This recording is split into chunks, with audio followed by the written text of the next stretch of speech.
Welcome to Powerhouse Christian Fellowship International. We are happy to see you here. The challenge for the church to share God's love and message is ever becoming greater.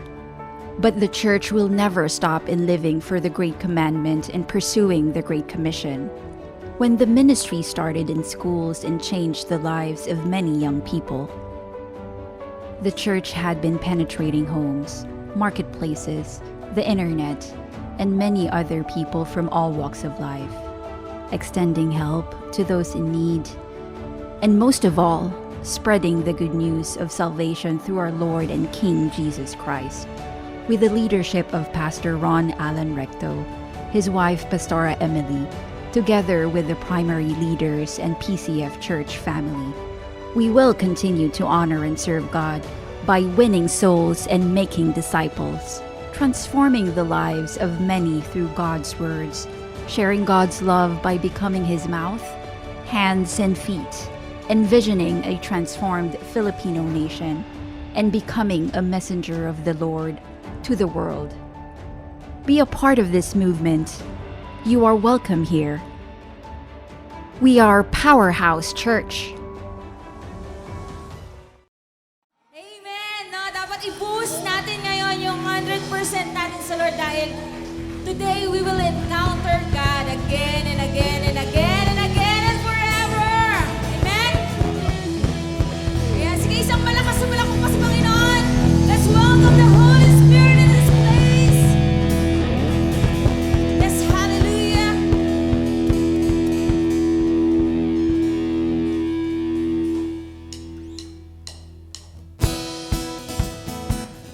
Come on, leaders! Come on, church! Let's praise Him!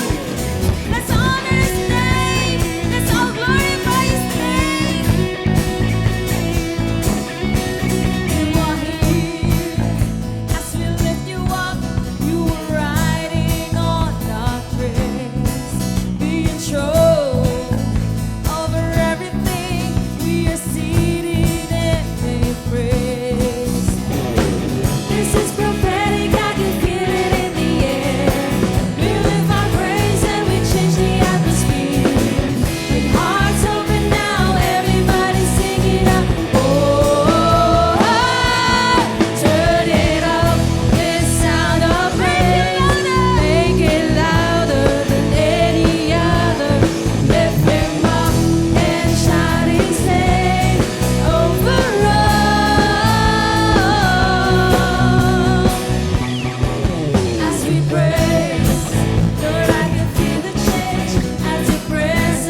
Hallelujah. We welcome your presence right now, oh God.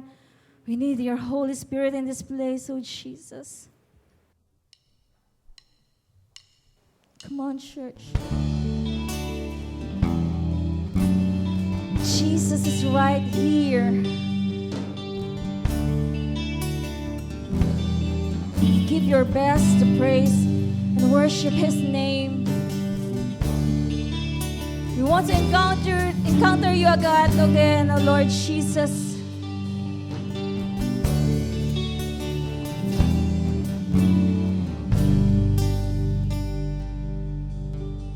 Jesus at the center of it all. Jesus at the center of it all.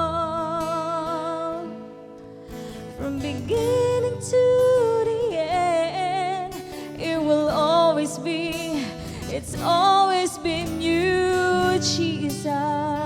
Yes, Jesus. Jesus. Jesus at the center of it all.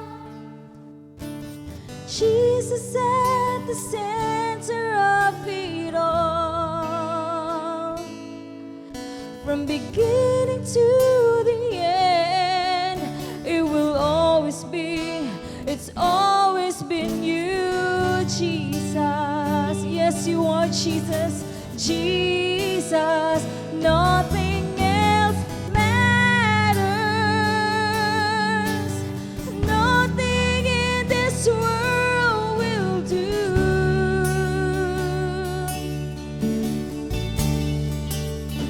Jesus, you're the center, and everything revolves around you. Jesus, you at the center of it all. Yes, you are God. At the center of it all.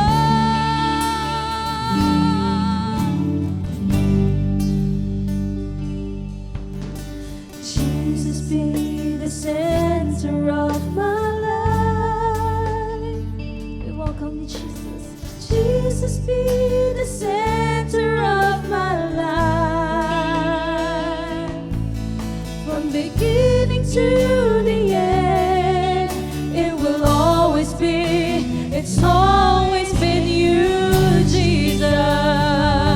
It's always been you, Jesus. Nothing else matters. Nothing in this world will do.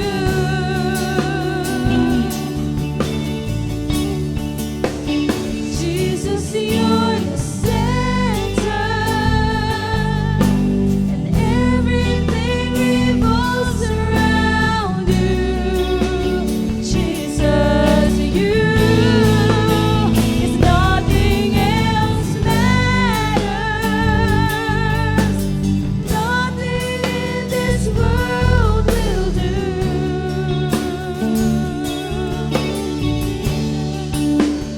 Jesus, you're the center, and everything revolves around you. Jesus, you. From my heart to the heaven, Jesus be the center. It's all about you. Yes, it's all about you. From my heart to the heaven, Jesus be the center. It's all about you. Yes, it's all about you. From my heart to the heavens, Jesus be the center. It's all about you. Yes,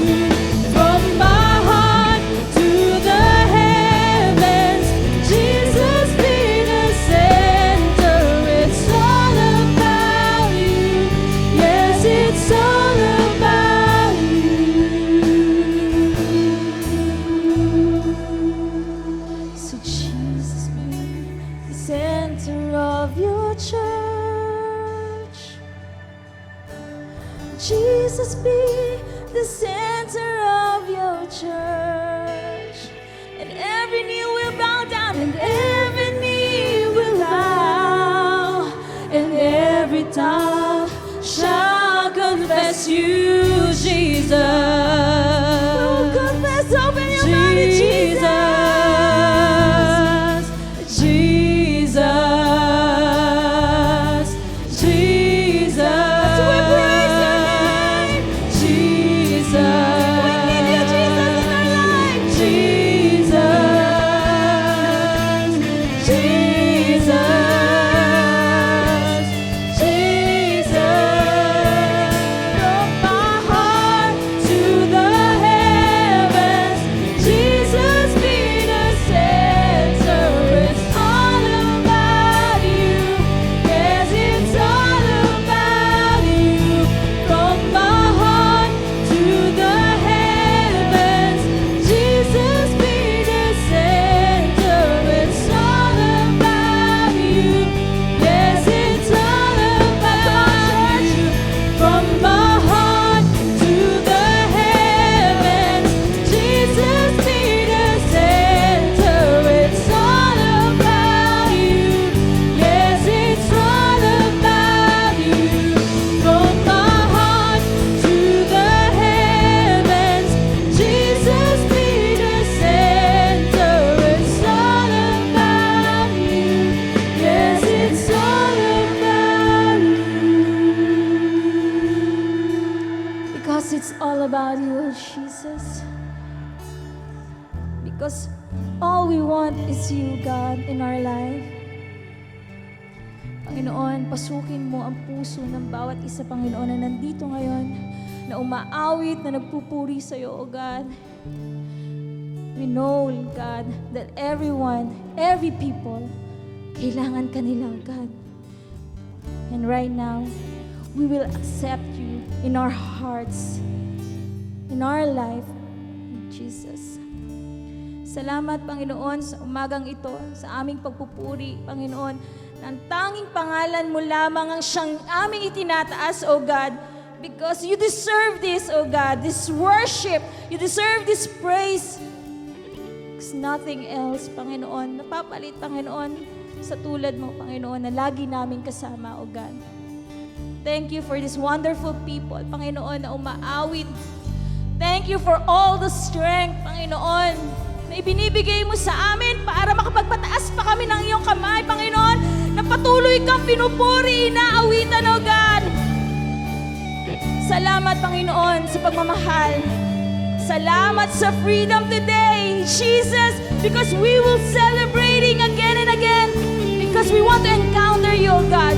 Masama-sama kami, Panginoon. Thank you, Jesus. Thank you for this wonderful feeling, Panginoon. We know, God, na hindi mo kami pinababayaan, hindi mo kami iniwan, God. Today, Lord, samahan niyo kami, Panginoon, sa gawain namin as we will receive a wonderful message from our pastors, O God. Salamat, Panginoon, dahil nandito kami. Protektado mo, O God. Protektado ng iyong pagmamahal, ng iyong banal na dugo, O Jesus. Thank you, O God. Be with us today. Clean our hearts and our minds as we listen to your word, O God. Nawa, Panginoon, ma-reveal sa amin ang iyong mensahe today. Maraming salamat. We honor, we praise your name, and we lift your name on high, O Jesus. You deserve this, O God. You deserve this. Let's give applause to Jesus. Yung mas malakas pa na palakpak para sa Panginoon. Amen and amen. Hallelujah.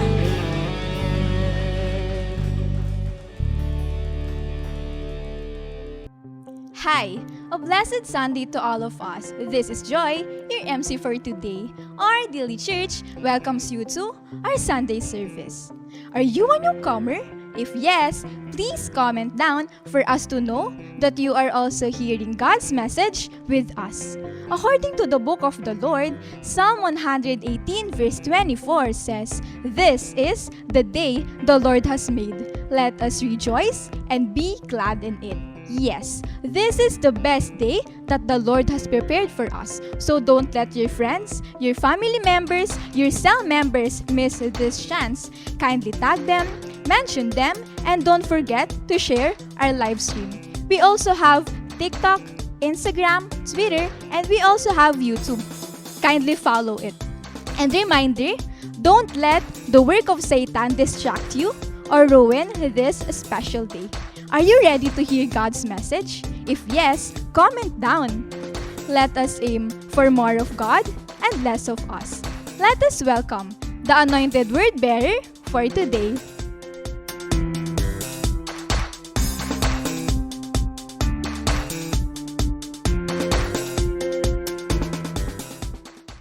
Okay, salamat sa Panginoon. At tayo ay nagkasama-samang muli. Ano? Pakibati yung katabi, no? Na it's nice to be back. Sabi mo sa kanya, it's nice to be back. At sa lahat ng mga kapatid natin na nanonood sa kani-kanilang tahanan, saan mang bahagi ng daigdig, no? We are happy, no, na magkakasama tayo ngayon. Yung mga kapatid natin na nanonood sa Japan, saan ba sa Japan? Sa Chiba. No, hello din sa mga nasa Greece, nasa Libya.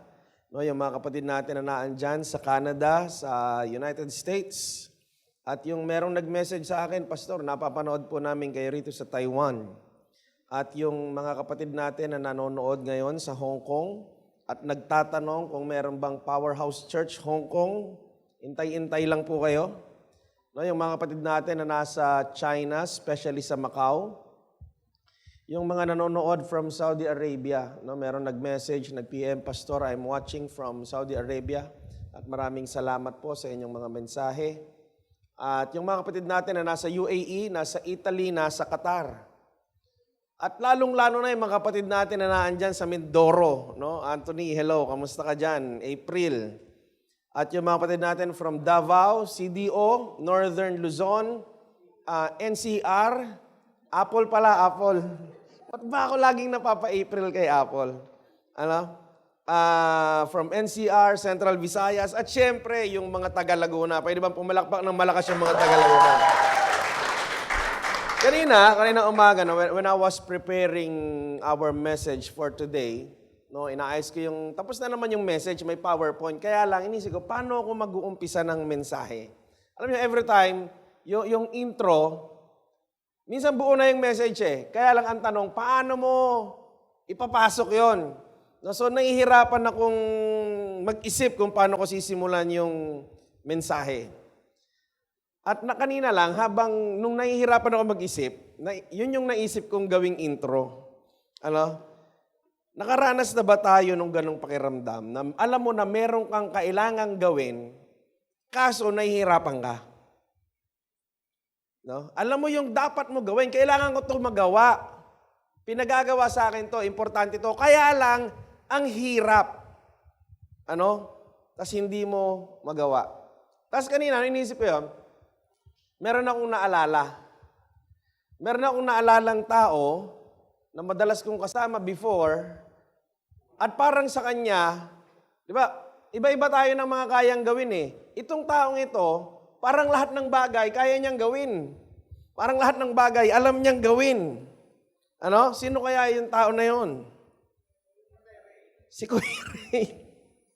Ano? Si Kuya Ray. Ang taong alam ang lahat ng bagay. Amen? No? Namimiss ko talaga si Kuya Ray. Nung inisip ko kasi, itong tao na to, pag merong gagawin, pagkasama ko, komportable ako. Komportable ako. Kasi, pagkasama ko yan, parang lahat ng bagay na kakailanganin, pag sinabi mo sa kanya, available siya at kaya niyang magawa. Pag kailangan mo ng driver, pwede. Pag kailangan mo ng cook, pwede. Pag kailangan mo ng mekaniko, pwede. Song leader, pwede. Drummer, pwede. Pag kailangan mo ng preacher, may mag-exhort, kahit impromptu, biglaan yan. At saka makikita mo yung kanyang mahiwagang bag. Yung kanyang mahiwagang bag na lahat halos ng kailangan mo, teka lang, pagkuha niya sa bag niya, nandun. Para siyang si ano? Para siya si Doraemon. Ano? Minsan kaya rin may toothpick ka pa dyan? Meron! May sabon, meron. Kutsara tinidor, meron. Na lagi nandun. Pag kailangan mo ng comedian, kailangan mo ng artista, kahit anong role, papatulan. Pwede siya. Kailangan mo ng manghihilot, kailangan mo ng tubero, karpintero, electrician, mason, kailangan mo ng doktor, papatulan pa rin yun. Sabi ko, ibang klase ng tao na to at namimiss ko talaga si Kuya Ray. Si Kuya Ray, isa yan sa talagang mga hindi ako iniwan, tinulungan talaga ako niyan. Kaya parang katulad, sabi ko, yan palang mahirap na bagay, nagiging mahirap, depende sa taong nakatingin. Ang hirap ng isang gawain ay depende sa taong nakatingin. Amen? So, kung maano kayo, yan si Kuya Ray. Yan si Kuya Ray. Baka akala nyo yung nasa kabila ko, si Eli po yun. Kapatid ko, no? At alam nyo, katulad ng sinasabi ko kanina, God has given us a great task. The task of winning people to the Lord. The task of the Great Commission. Amen? And this is a task that is given to every believer and disciple of the Lord Jesus Christ. Kung ikaw ay nananampalataya kay Jesus, kung si Jesus ay iyong Panginoon, ito ay atas o trabaho o gawain na ibinigay sa iyo ng Panginoon. Ngayon, ano ang tingin mo sa gawain na to? To win souls and make disciples of all nations. Ito ba ay malaki at mahirap na gawain? Malaki at mahirap na gawain ba? Yung nga lang i-win yung isang subdivision or isang barangay, mahirap na ba 'yon? Mahirap na 'yon, malaking gawain na 'yon. Pero ang ipinagagawa sa atin ng Panginoon, hindi pang interbarangay, Hindi pang intercity, hindi rin pang provincial. At hindi lang din pang national, kung hindi pang international. Winning souls and making disciples of all nations. Truly, this is a great task given to every believer, to every Christian, all around the world. Kaya ikaw na nanonood, kasali ka rito. Amen? Pero katulad nung sinabi natin kanina, ang hirap ng isang gawain ay depende sa matang nakatingin. Sometimes, baka hindi yun maunawaan. Ano kayang ibig sabihin yung hirap ng isang gawain depende sa matang nakatingin? Kayo, may mata kayo ngayon. May mata kayo. Tingnan ninyo to. Mabigat ba yan? Mabigat. Para sa akin, mabigat ba yan? Hindi, para sa kanya pala. Mabigat kaya sa kanya yan? Hindi. Bitin sa kanya yan. Itong mga to, yung mga ganyang weightlifter, bodybuilder, mahina ang 100 dyan. Mahina ang 150 hanggang 200 sa ganyang kalalaking tao. 50 kilos lang to, bitin na bitin yan sa kanya. So siguro sa'yo mahirap, sa kanya hindi. Mahirap ba ito abutin? Amen. Lalo na for the rest. Kala mo naman ako kaya. Hindi rin. Mahirap din ako dyan. Pero para sa kanya, mahirap ba yan abutin? Hindi. Hello? Anong height nito? 7 flat ba ito? 7'1"? 7'4"? Alam na alam ni Joe yan, yung mga tungkol sa height. Ay, sa basketball pala. 7'4". Simple lang, kunting talon lang sa kanya yan. Amen? Yung sa atin, sa kanya talon lang, yung sa atin lipad na yan. Amen? Ang magsulat ba ng ganito ay madali? Siguro sa atin, sobra naman kayo, kung nahirapan pa rin kayo dyan, grabe naman, cursive. Pero naalala nyo, nung grade 1 ka pa lang, hangang-hanga ka, uy, ano na yun, kabit-kabit na yung sulat nun. Ganun yan Sabi, uy, dikit-dikit na yung sulat nun, iba na yun. Bawal na yung ganyan. Para sa mga ganitong edad. Para sa kanila, ang hirap-hirap na nun. So, ang hirap ng isang bagay ay depende sa matang tumitingin. No? Ang kahirapan ng isang bagay depends upon the person. Kaya alam mo si Lord, gusto kanyang pagalingin. Gusto kanyang palakasin. At gusto kanyang maging wise. Amen? Gusto kang i-level up ni Lord. Comment mo dyan, gusto kang i-level up ni Lord. Amen? Kasi bakit? Yung ipinagagawa ni Lord is a great task of winning souls and making disciples written in Matthew 28:18-20. Ang sabi ng Panginoon, and Jesus came and spoke to them saying, all authority has been given to me in heaven and on earth. Go therefore and make disciples of all nations, baptizing them in the name of the Father, and of the Son, and of the Holy Spirit, teaching them to observe or to obey everything I have commanded you, and lo, I am with you always, even to the end of the age. So to win souls and make disciples of all nations, napakalaking gawain ang pinagagawa sa atin ng Lord. At ito, sa ating paningin, ay talagang napakahirap. Kaya ang sabi ng Panginoon, sasamahan ko kayo. Bakit? For God, nothing is impossible. Amen? Ang pangako ng Diyos, sa paggawa natin, sa gawain ito, sasamahan niya tayo. Amen? Gusto mo ba ng pagsama ng Diyos sa iyong buhay? Ang tanong, ipinagagawa mo ba itong kanyang ipinagagawa? Ginagawa mo ba? Ginagawa ba natin ito? Kasi ang pangako niya, yung pagsama niya, and lo, I am with you always, even to the end of the age. Ito ay pangako dito sa gawain na ito of winning souls and making disciples of all nations. Kaya kung gusto natin ang pagsama ng Panginoon, kailangan talaga tayo ay soul winner, tayo ay disciple maker. Amen? Gusto mo ng pagsama ng Panginoon, gusto mo ng pagkilos ng Panginoon sa buhay mo, puro ka ML. Kamusta ang soul winning and discipleship life? Amen? Sabi mo sa katabi mo, kamusta? O comment mo dyan, kamusta? Amen? Let us be sure that we have a heart and life for the Great Commission. Ngayon, bakit kaya ito pinagagawa sa atin ng Lord? Alam mo, I want us to see the other side of the coin. Amen? Kasi every time we talk about the Great Commission, ang lagi nating nakikita is yung winning souls, yung pag-harvest ng kaluluwa. Pero alam nyo, meron akong nakitang other side. Sabi natin, other side. Ng Great Commission.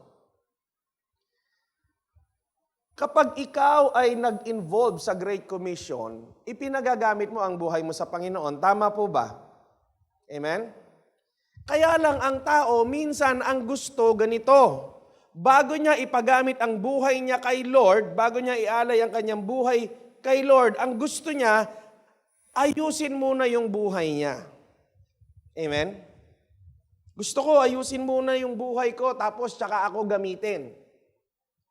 Tama naman din yun. Maganda rin naman yun. Kaya lang, kung gusto mo, na ayos ka na muna talaga bago ka gamitin ni Lord. Baka rapture na, second coming na.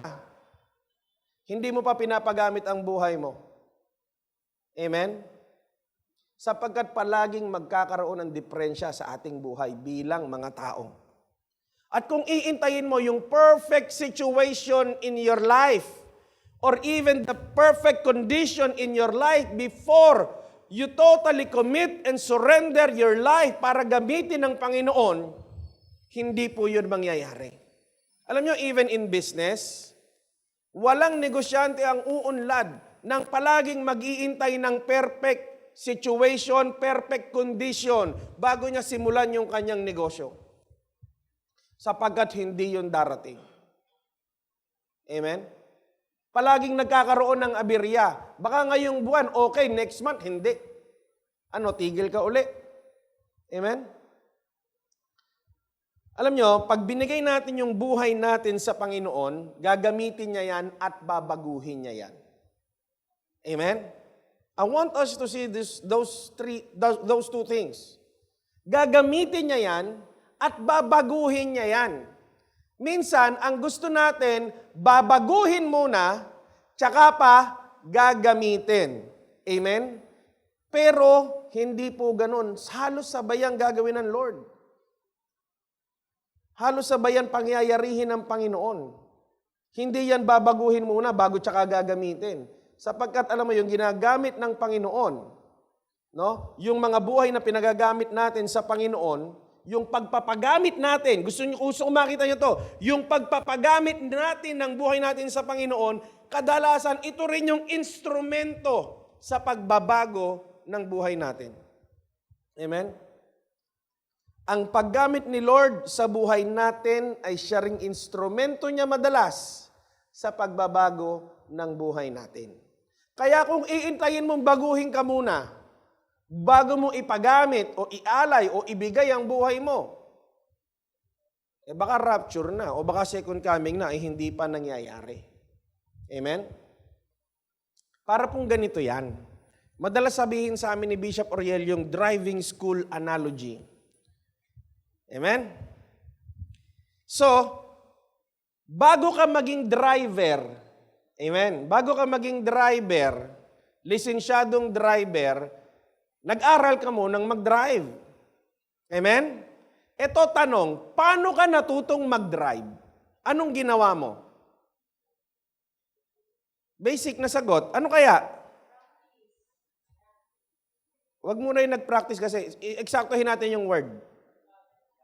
Nag-drive. Amen? Nag-drive. Pwedeng nagbasa ka about driving. Pero matututo ka ba talaga ng pagdadrive pag binasa mo lang ang about driving? Hindi. Kailangan mong sumakay doon sa sasakyan, sa kotse, or kung ano man yung idadrive mo, kailangan nandun ka sa likod ng manibela. Amen? Hindi ka matututo mag-drive, hindi ka magiging lisensyadong driver unless you drive first. Amen? Nakukuha niyo ba yung gusto ko sabihin? Na minsan gusto mo maging qualified ka muna para gamitin ni Lord. Gusto mo para maging license ka agad gamitin ni Lord. Ang sinasabi ni Lord, parang ganito yan, driving school yan. Gusto mo nandun agad sa'yo yung level, na andun agad yung pagpapagamit mo ng buhay, para mo masabi yan na maging qualified ka, ipagamit mo na. Amen? Ang problema natin, gusto natin muna yun. Ayusin muna ako ni Lord, itama ni Lord yung buhay ko. Dapat parang ang dami mo munang alam.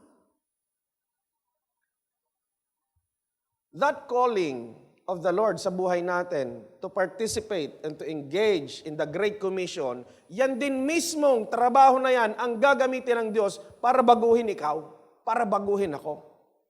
Amen? Kaya tayo minsan na nangyayari, maraming Christian, puro kwento lang ang kayang gawin. Puro salita lang ang kayang bitawan, pero makikita mo sa actions ng buhay at sa results ng buhay, hindi nangyayari. Why? Puro basa, puro pakinig, walang action. Puro aral. Alam mo, minsan po, sa totoo lang, minsan ang Kristiyano sobra na sa aral.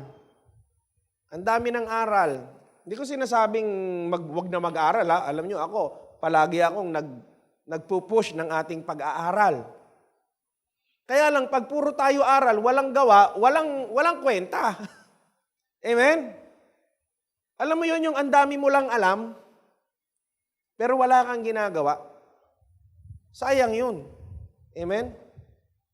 Kaya, sabi mo sa katabi mo, ipagamit mo na buhay mo kay Lord.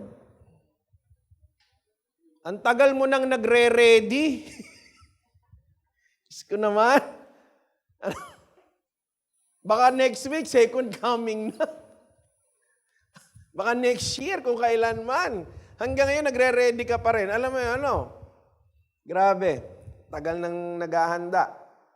Alam niyo, sabi ng Panginoon, Matthew chapter 4, verse 19, "Follow me and I will make you fisher of men." They immediately left their nets and followed Him. Gagawin daw ano? Gagawin tayong ano ni Lord? Gagawin tayong fisher of men. Amen? At sinong gagawa, sabi? Ikaw ba gagawa? Sabi niya, sikapin niyo maging mangingisda. Trabahuhin niyo maging mangingisda. Ganun ba? Sinong kikilo? Sabi nun, and I will make you. Si Lord. I will make you fisher of men. Ulitin nga natin, sabi natin sabay-sabay, I will make you. 1, 2, 3, go. I will make you.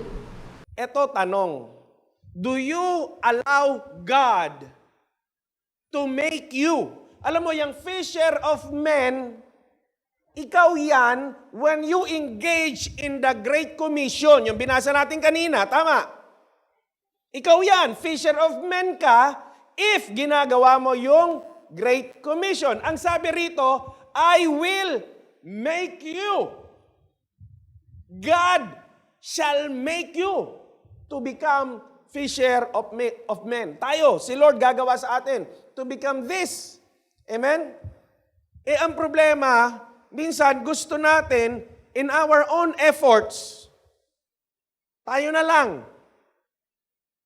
Gusto natin muna nga, hayaan nyo muna baguhin kayo sarili ko. Sinong nakarinig na nun? No? Hayaan nyo munang mabago ko sarili ko. Hayaan mo munang mabago yung sitwasyon ko. Kapatid, kailangan mo si Lord. Amen? Kapatid, kailangan mo si Lord. Kailangan mo si Lord. No? Comment natin dyan. Sabi mo, kailangan mo si Lord. Sabi natin lahat, kailangan mo si Lord. 1, 2, 3, go! Kailangan mo si Lord. Alam mo, kapag ikaw, hindi pa ba tayo minsan nagsasawa that you have tried doing it by yourself? Amen? Maaring ikaw na nanonood dyan ngayon o ikaw na nakikinig ngayon dito, ang tagal mo nang nagtatry by yourself. And look where you are. Look where we are. Amen? Tagal na. Alam mo, yung total surrender, no? If you want God's 100% move in your life, kailangan ikaw din 100% surrender kay Lord. 100% ka ba kay Lord? Amen? 100% ba tayo sa Panginoon? Sinong mas masusunod sa buhay natin? Ikaw o ako? Gusto mo ng himala ng Diyos, gusto mo ng pagkilos ng Diyos, pero ayaw mo ng pagsunod sa Diyos. Nakakahiya naman yun sa Panginoon. No? Ano daw gagawin ni Lord sa atin? To become fisher of men. At alam nyo, for us to become fisher of men, para tayo magalaw ni Lord, maayos ni Lord, napakalaking trabaho ng puso. Amen? Kasi alam mo, hindi lahat ng gumagawa, hindi lahat ng nagtatrabaho, ay magiging okay kay Lord. Palagi nating naririnig, when the heart is wrong, everything is wrong. Kasi it's not always about your action, it is also about your motives. Sabihin nga natin lahat, motives. Pag mali ang puso, mali ang lahat sa Panginoon. Kaya marami ang pwedeng ma-disqualified. Abay, active naman, ang dami namang ginawa. But God is not after your accomplishments. Alam mo kung anong magiging accomplishment kay Lord? That is the accomplishment of your life. Yung ikaw, yung naayos. Alam mo kung bakit? Ano man kasi yung ma-accomplish mo sa labas, ay dahil yun sa na-accomplish ni Lord sa loob. Amen? Kung ano man yung mangyayari sa labas ng buhay mo, kung ano man ang sitwasyon ng iyong outside, commonly, this is because of the things that is from the inside. Tanungin mo katabi mo, anong nasa loob mo? Alam mo, ganito yan ha. Yung magiging output sa labas mo, ay ang mga bagay na dahil sa nasa loob nito, at nasa loob nito. Ngayon ito tanong, ano nasa loob niyan? Yung totoong nasa loob niyan.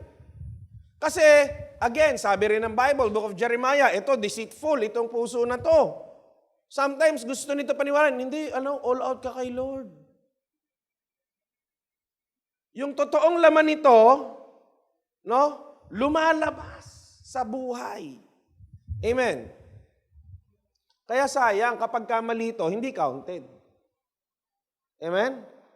Kaya ang sabi ng Lord, 1 Corinthians 13:3, for the Lord does not see as the man sees, for man looks at the outward appearance, but the Lord looks at the heart. Ito yung 1 Corinthians, 1 Samuel yung kanina, 16:7. 1 Corinthians 13:3, if I give all I possess to the poor and surrender my body to the flames, but have not love, I gain nothing. Sipin mo, ibinidinonate na lahat ng pag-aari. Isinuko ang buhay, hinayaang masunog. Inialay ang buhay.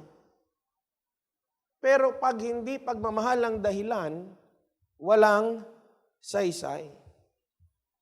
Amen? Walang saysay. So itong Great Commission na to, kung gawin mo man, pero sala puso, sayang lang. Amen? Alam niyo, posible may mga nagpapalaki ng church. Baka minsan, kaya sabi, bantayan natin ang puso. Baka minsan, ang nadadrive na para maging malaki yung church. Amen? Soul winning is not about creating big churches. It's not about creating mega churches. Ito po ay tungkol para sa buhay ng mga kaluluwa na madala at maibalik sa Panginoon. Kahapon sa mentoring, meron akong ginawang example. Kunyari ako bilang ama, ako ay meron 2 anak, si Jeday at si Judah. Halimbawa, pareha silang nawala. At nalaman ni Jeday ang daan pabalik sa akin. Pero alam niya kung nasaan si Judah at may tsansa siya na sabihin na andun si tatay, alam ko kung paano makakabalik sa kanya.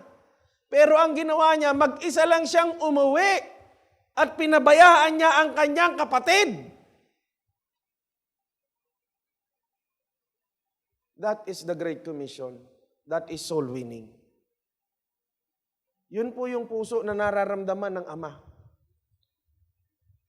Na tayo bilang nagmamahal, kaya ang sabi, no, yung the great commandment, love God and love people because this is your brothers. Amen?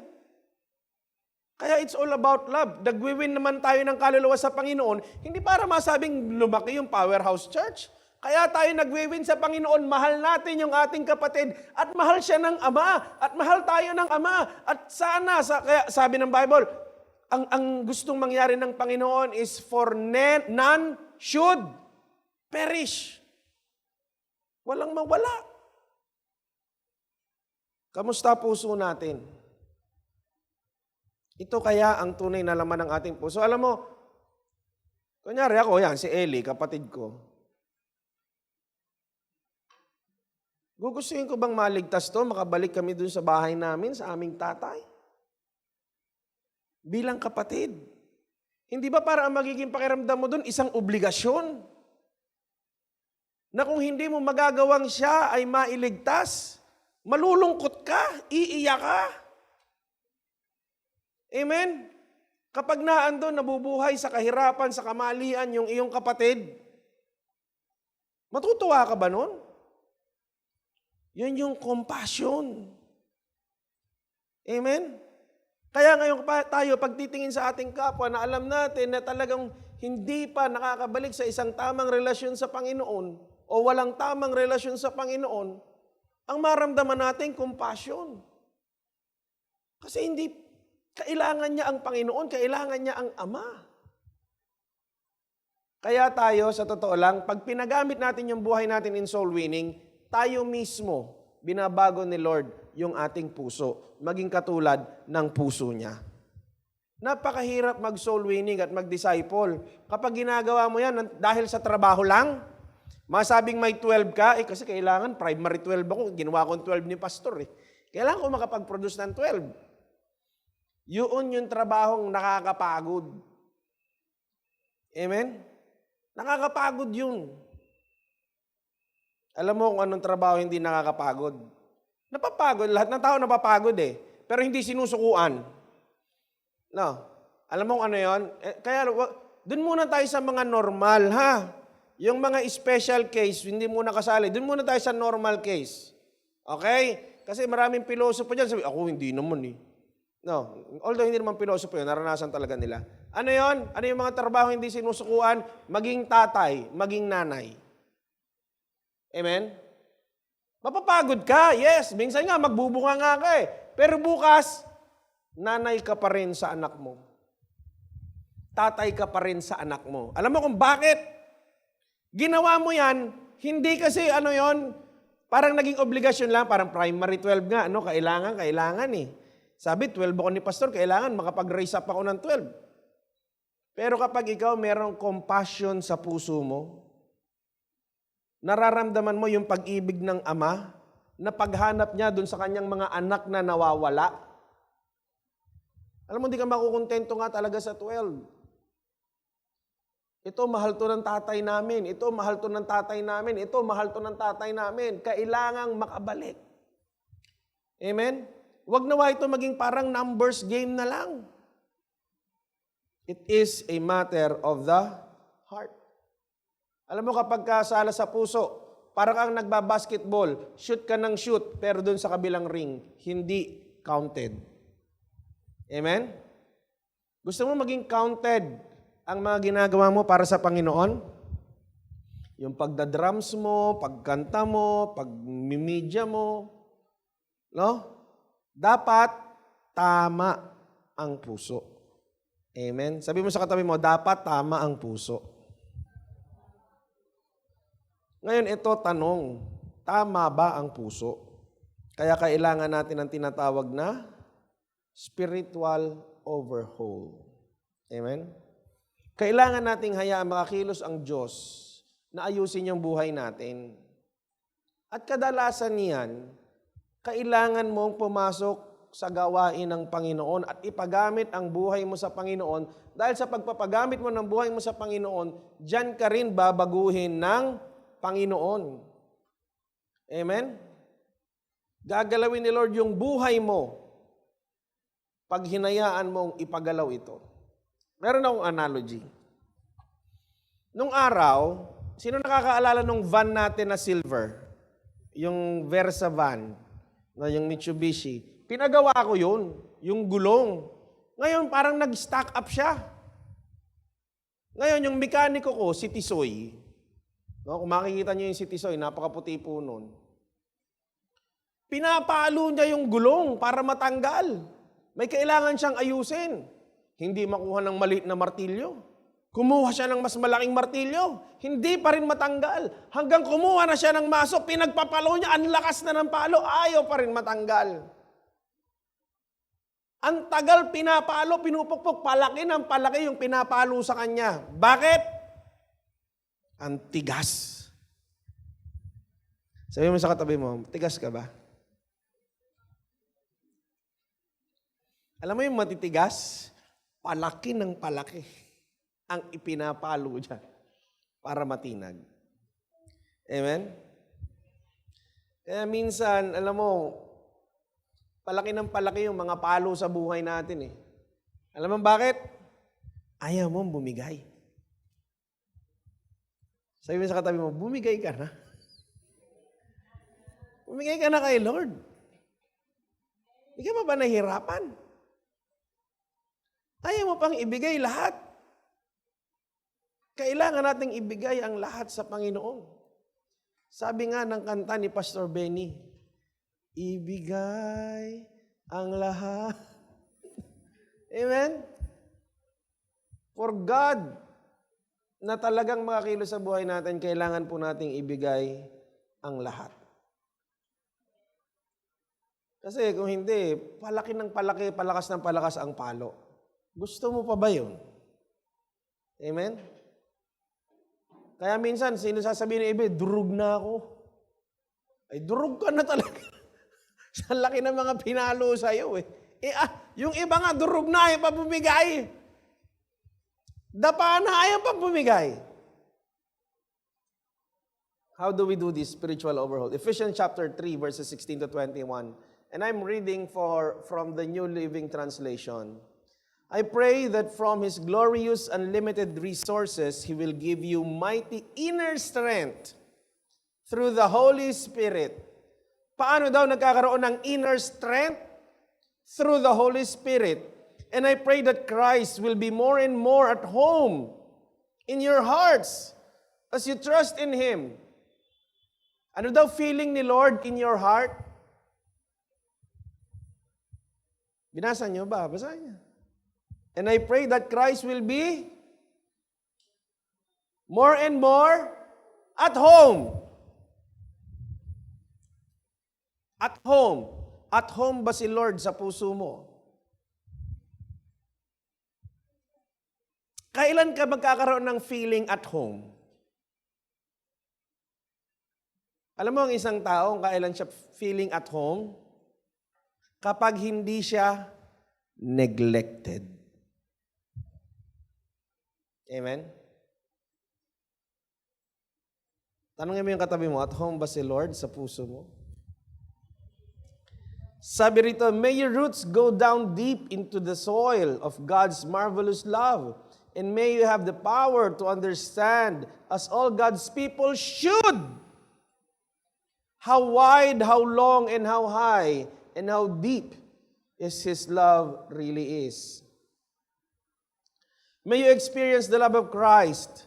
Though it is so great you will never fully understand it, then you will be filled with the fullness of life and power that comes from God. Now glory be to God by His mighty power at work within us. He is able to accomplish infinitely more than we would ever dare to ask or hope. May He be given glory in the church and in Christ Jesus forever and ever, through endless ages. Amen. Mula rito sa ating binasa, nakita ko that we need to acknowledge God's great power. Amen? Sabi dito, verse 16, I pray that from His glorious unlimited resource, He will give you, God will give you, mighty inner strength through His Holy Spirit. It is by His power. Kaya yung aking life verse, yung aking favorite verse, Zechariah chapter 4 verse 6, that it is not by might, it is not by power, but it is by the Spirit of God. Amen? It is by the Spirit of God. Sometimes we do not acknowledge God's great power. Sometimes we trust more in our own power, in our own intelligence, in our own capabilities. Alam mo, minsan kaya mas gusto mo diskarte mo, mas believe ka sa sarili mo kaysa sa Panginoon. Amen? Kaya minsan yung gusto mong hanapin yung diskarte mo kahit merong sinasabi si Lord na gawin mo. Bakit? Mas believe ka sa sarili mo kaysa sa Panginoon. You cannot acknowledge or you do not acknowledge God's great power. Amen? Sino rito nakaranas mangopya sa exam? Sino? Tatalino nitong mga to, ha? No? Okay, ito tanong, kanino ka nangopya? Ito, bobo to. Dito tayo. Huh? Bagsak to, lahat ng exam. Tabi tayo sa kanya. Doon ka ba kukopya? Common sense, doon ka sumasandal sa pinaniniwalaan mo. Hindi doon sa magsasablay sa'yo. Amen? Doon ka bumibilib, doon ka naniniwala. Doon ka sumusunod. Kung alam mong palpak yun, kung alam mong mahina yun. Amen? Eto tanong, ba't hindi mo magawang sumunod sa Diyos? Kung naniniwala ka na siya ang magaling, na siya ang mas nakakaalam, na siya ang may kapasidad magbago ng buhay mo, ba't hindi mo kayang magsuko? Isa lang ibig sabihin ng kapatid, hindi ka talaga lubos na naniniwala. You do not acknowledge God's great power. Amen? Kung isang araw, dumating si Manny Pacquiao sa buhay mo, halika rito, tutulungan kita sa buhay mo, akong bahala sa'yo, makinig ka lang sa lahat ng sasabihin ko. Maniniwala ka? Maniniwala ka? Siguro maraming tao maniniwala. Believe dun eh. Alam, bilyonaryo yun. Marami talaga magagawa sa buhay ko yun. Kaya pag sinabi niya, halika, sama ka sa akin, sama ka. O ito, gawin mo. Gagawin mo. Kasi bakit? Andun yung belief mo eh. Alam niyo, mga kapatid, ganun kasimple sa Panginoon. Ganun kasimple. Tanongin mo yung katabi mo, ikaw, believe ka ba? Nakasan mo sa ikaw, believe ka ba? Believe ka sa Panginoon? Do you acknowledge God's great power? That He is able to do the impossible things in your life? Na minsan, nakikita mo na, wala ka na halos kapag pag-asa sa paligid mo, but God is able. Number 2, allow God's great move. Amen? Okay, maraming tao, sige, naniniwala. Naniniwala ako, God can do great things in my life. Naniniwala, makapangyarihan. Kaya lang ganito, hindi naman inaalaw si Lord makakilos. Ano nangyari yon? In 17, verse 17, and I pray that Christ will be more and more at home in your hearts as you trust in Him. May your roots go down deep into the soil of God's marvelous love. Amen? Sinasabi rito, si Lord maging at home sa ating puso. Sabi ko nga kanina, para ka maging at home, kailangan hindi ka neglected. Amen? Naalala ko si Charmaine tuwing magso-song lead. Sinasabi niya lagi, God is always present, but He is not always welcome. Amen? Imagine your heart is your house. Amen? Ito tanong, pinapansin mo ba si Lord sa bahay mo? Ano ang role ni Lord sa bahay mo? Ano ang role ni Lord sa puso mo? Amen? Anong role ng Diyos? Amen? Si Lord ba provider? Bakit siya provider? Bakit siya provider? Kasi siya ay Father. Amen? Kaya kanya pinoprovide kasi Father mo siya. Amen? Meron ba kayong alam na iba provider din pero hindi Father? Ako meron alam. Ang tawag naman doon, Sugar Daddy. Amen? Alam mo si Lord, bago provider sa buhay mo, Father muna siya. Nakakalungkot kapag ang Diyos gusto mo, provider lang, pero hindi Father. Amen? Si Jedi at si Judah, kapag minsan merong gustong ipilit sa bahay, ganito lang kasimple sasabihin ko. Sino bang dapat masunod dito? Pero meron siyang gusto ipilit, katulad kagabi, nakakita ng gulay na naman. Ang tanghalian namin, gulay. Ang hapunan, may gulay. Andun ka, Eric, no? Ano sabi niya? Bakit gulay na naman? Sabi ko, kung anong nasa lamesa, kung ano ang pagkain dyan, yan ang kakainin. Hindi pwedeng mamili. Bakit gulay na naman? Sasabihin ko lang, sino ba ang dapat masunod dito? Bakit? Ba't ko kaya sabihin yun? Kasi ako, Father. Nakakalungkot para sa maraming tao, gusto nila yung pagiging provider ni Lord, pero hindi nila tanggap yung pagiging Father ni Lord. Amen? They do not allow God's great move in their life. May gustong gawin ng Diyos, ayaw mo payagan. Mas gusto mo gawin yung gusto mo gawin, hindi yung gusto gawin ni Lord. Amen? Kaya minsan, kaya ang nangyayari, mas secured kasi tayo sa paraan natin, kaya nangyayari minsan, sabog-sabog na yung buhay natin, wasak-wasak na yung buhay natin, durug-durug na yung buhay natin. Pag sabog na lahat, tsaka tayo iiyak kay Lord. Sasabihin natin sa Panginoon, Lord, bakit? Minsan gusto siguro ibalik ni Lord yung tanong sa atin, bakit nga ba? Bakit ba kasi hindi ka dito dumaan sa sinasabi ko? May pinadadaanan ako sa iyo, mas pinili mo yung daan mo, tapos tatanungin mo ako ngayon, bakit? May nakita akong comment, post sa Facebook. Sabi, magpapakagumon ka sa bisyo. Magiinom ka araw-araw, magyoyose ka araw-araw, magdodroga ka pa ganyan. Tapos nung tumanda ka, nung nagkasakit ka, tatanungin mo ang Panginoon. Sasabihin mo, Panginoon, bakit mo ako binigyan ng pagsubok na ito? Sabi, magkisip-isip ka nga.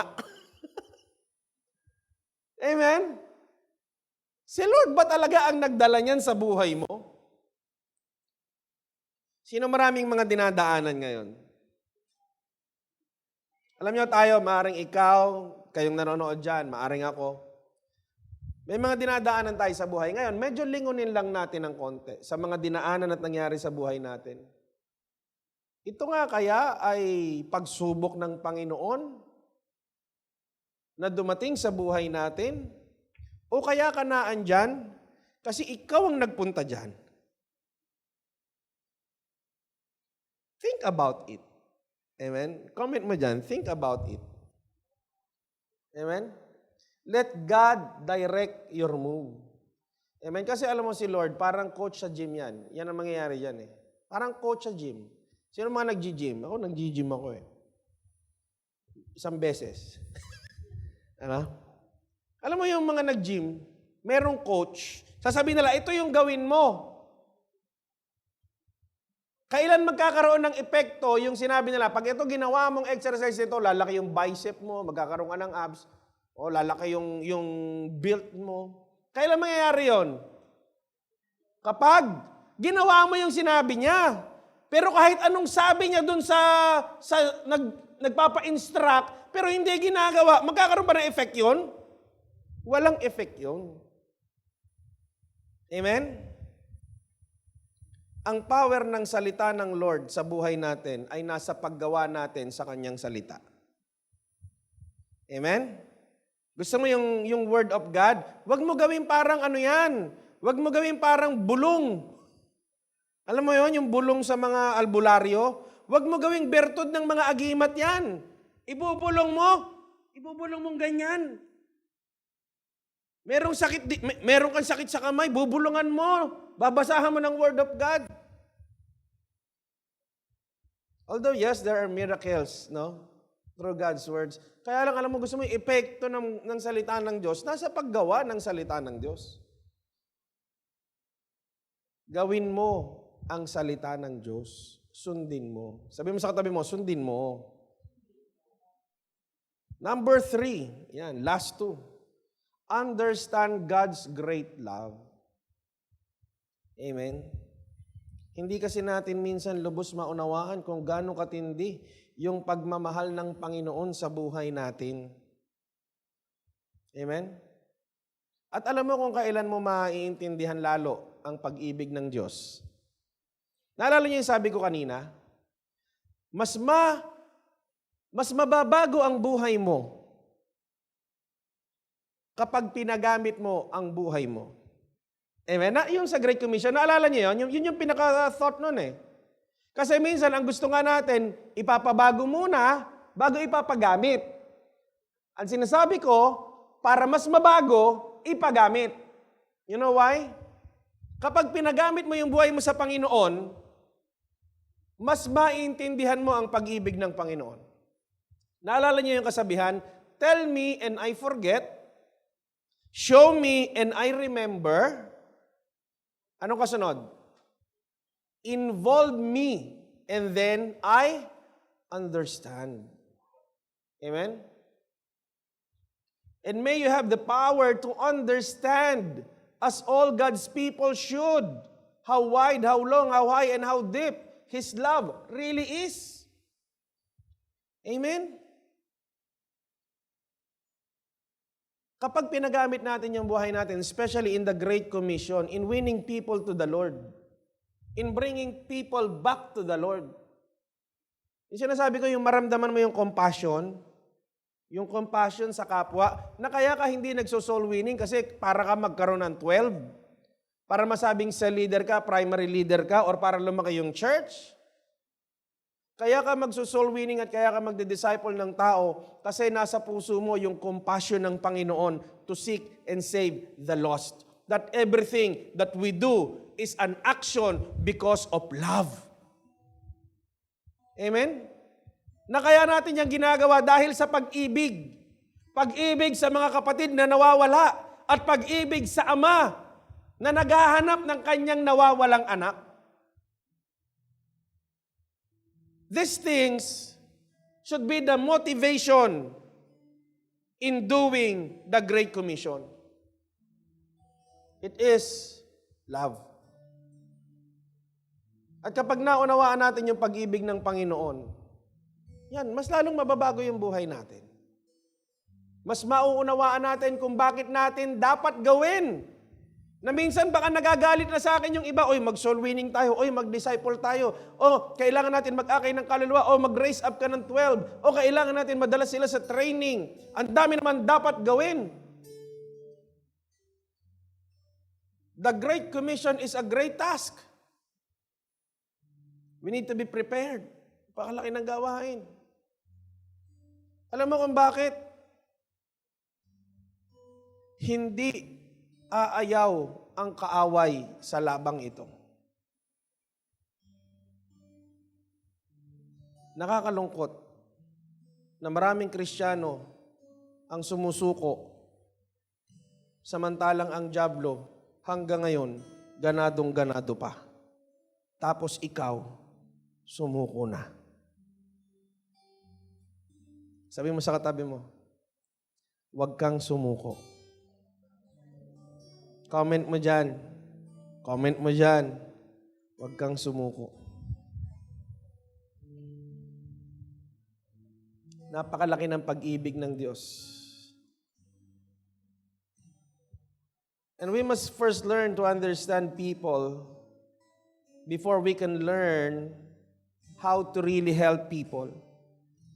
Kapag ang tingin natin sa mga yan ay numero na kailangan mong idagdag sa G12 mo, kapag ang tingin mo dyan ay numero na kailangan mong madagdag sa cell group mo,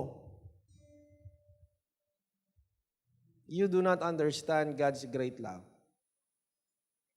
Hindi mo matutulungan yan tao na yan. Bakit? Ang tunay na kailangan ng taong yan ay walang iba kung hindi ang Panginoon. Ikaw ay instrumento lamang. Mas kailangan mo yang ilapit sa Panginoon kaysa sa iyo. Minsan, ang nangyayari sa mga cell leader, hindi ko sinasabing masama ito, kailangan talaga malapit sila sa iyo. Kaya lang minsan, ang gusto mo malapit sa iyo, pero hanggang ngayon, malayo pa rin sila kay Lord. Nagpapagod ka lang. Nailapit mo sa iyo, pero hindi mo nailapit sa Lord. Sinuhulan mo ng sinuhulan, pinamerienda mo ng pinamerienda. Kaya minsan, nagtataka ka. Ang dami ko nang nagasto sa mga to. Nakailang pamerienda na ako. Ilang beses na akong inutangan. Nagpa-load pa. Mag-zoom daw kami. Ang kapal. Niloadan ko. Pagdating nung pinapalo up ko sa text, oy, zoom na natin. Scene mode.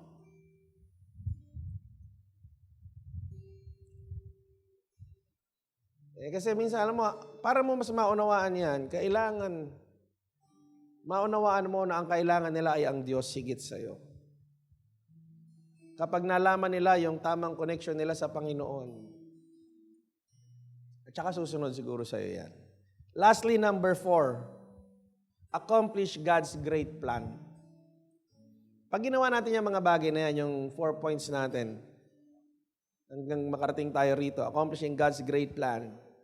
Alam mo ang plano ng Diyos, sabi rito, verse 20, now glory be to God, by His mighty power, at work within us, He is able to accomplish infinitely more than we would ever dare to ask or hope for. Kaya parang sa atin, ang tindi-tindi nitong gagawin natin, na Great Commission of winning souls and making disciples of all nations. Ang laki-laki nito, sinasabi ng Panginoon. hindi abot ng isip mo ang kaya kong gawin. Na maaaring sa tingin mo, mahirap yan, pero sa akin, kaya yan, magtiwala ka lang, sasamahan kita. Ipagamit mo yung buhay mo sa Panginoon, kapatid. At sa pagpapagamit mo ng buhay mo na yan, diyan din babaguhin ng Diyos ang buhay mo. Magtiwala ka kasi sa Kanya. Ibigay mo na ang lahat. Trust His ways. Understand His love. Because God is able to accomplish infinitely more than you can dare to ask. Ano na ba yung mga hiningi mo sa Panginoon? May problema ka ba, kapatid? Na hiningi mo sa Panginoon? Na ang tingin mo kay laki-laki at kay hirap-hirap? Sa'yo mukhang mahirap yan. Katulad ng sinabi natin kanina, ang hirap ng isang bagay o ng isang gawain depende sa matang nakatingin. Sa mga mata mo, napakahirap ng sitwasyon mo. Pero sa mata ng Panginoon, ang sinasabi niya, tiwala mo lang at pagsunod ang kailangan ko at kaya kong tapusin yan, i-accomplish yan sa buhay mo in more than the ways you can ask or hope for. Amen? So do not lose the mission of the Great Commission. Amen? Sabi mo sa katabi din mo, Great Commission tayo, kapatid. Winning souls and making disciples. Dito rin babaguhin ng Diyos ang buhay natin. Amen? Pwedeng palakpakan natin ang Panginoon. Let us pray. Heavenly Father, maraming salamat po sa inyong mga salita. Na Lord God, ang gawaing ito ng winning souls and making disciples ay hindi lamang po, O Diyos, ay instrumento mo na pag-aakay ng mga tao. Ito rin ay instrumento mo para sa pagbabago ng mga tao. Para po sa pagbabago namin. Kaya Lord, tulungan mo po kaming lahat. 10 ng aking mga kapatid na naririto, maging sa mga nanonood sa kanilang tahanan, trabaho, saan mang lugar sila naroroon. Tulungan mo kami, Lord God, to engage in the Great Commission. We pray, O God, for our hearts. Give us the right heart, O Lord God. A heart like is of our Lord Jesus Christ. A compassionate heart. That, Lord, lahat po ng gagawin namin ay dahil mahal ka namin at mahal namin ang aming kapwa. All praises and glory belongs to you, Jesus. This is what we pray in your name. Amen and amen. God bless you, everyone. Mabuhay po ang Pilipinas. Maraming salamat sa mensahe ng Panginoon. No, napakabuti ng Panginoon dahil palagi niya tayong nire-remind sa kung papaano pa tayo mas maging mabuting tao, mas maging mabuting lingkod niya. So ngayon po, mag-share po ako sa inyo ng kung papaano tayo dapat magbigay sa Panginoon. I have one apple here. How many seeds does this apple have? So ipagpalagay po natin, merong isang buto itong mansanas na ito. In this one seed, how many apples do you see? Let us imagine po na itinatanim natin itong buto ng mansanas na ito. At kapag itinanim po natin itong buto ng mansanas na ito, of course, hindi pa po yan mamumunga. No? So, ano ang mga dapat natin gawin? Ang mga dapat natin gawin ay alagaan, diligan, at kausapin para ito ay lumaki at mamunga sa tamang panahon. No? So ilang araw, buwan at taon muna ang lilipas bago natin makita ang bunga nitong mansanas. It takes time to see the result. It takes time to harvest what we planted.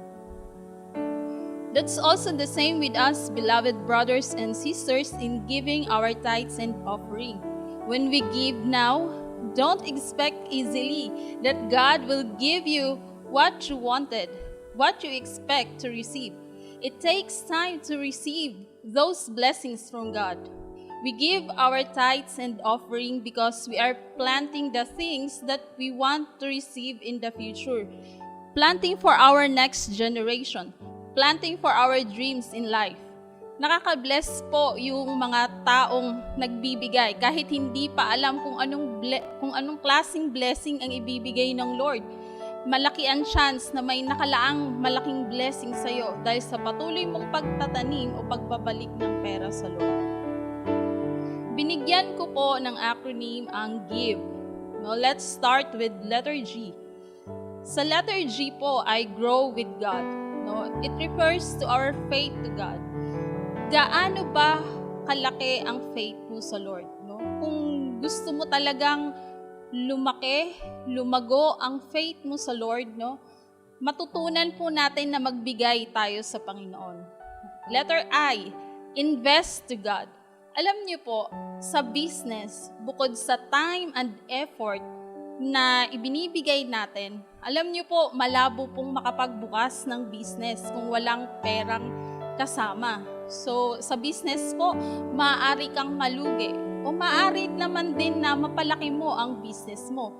Pero, alam niyo po, kapag sa Lord tayo, wala pong lugi ang investment na ibinigay mo sa Panginoon. Sa letter V, value God. Kapag mahalaga sa'yo, di ba? You cannot afford not to give kasi mahalaga sa'yo ang Panginoon. Kaya kung naungusap sa'yo ang Panginoon, no, huwag kang mag-hesitate na hindi magbigay sa Panginoon dahil ito ang kaloob niya. Sa letter E naman tayo, extend. Extend your territories, no? Mas lumawak pa, mas lumaki pa kung ano man ang meron ka ngayon. So ano nga po yun? Yung give, grow with God, invest to God, value God, and extend. In Luke 13 verse 19, sabi po dito, it's like a mustard seed that a man took and sowed in his garden. It grew and became a tree, and the birds of the sky nested in its branches.